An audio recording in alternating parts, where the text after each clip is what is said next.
Dozviete sa, ako správne zbierať uhorky pre dlhšiu uchovávanie čerstvosti a chrumkavé.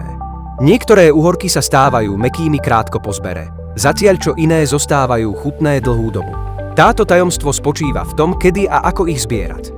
Uhorky sú krehké rastliny, ktoré reagujú na vonkajšie vplyvy. Uhorky zozbierané v horúcom počasí rýchlo strácajú vlhkosť a mäknú. Preto sa odporúča zbierať ich skoro ráno alebo večer počas zamračených dní, keď je teplota nižšia. Vlhkosť vzduchu je tiež dôležitá.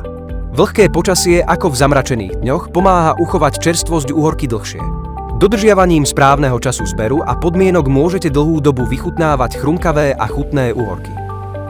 Pamätajte si, že zber uhorky je zodpovedný proces, ktorý ovplyvňuje ich dlhšie uchovávanie a kvalitu. Zbierajte uhorky v optimálny čas a počasie, aby zostali čerstvé a chrumkavé dlhšiu dobu. Toto tajomstvo vám umožní vychutnať si chuť uhorky aj dlho po zbere.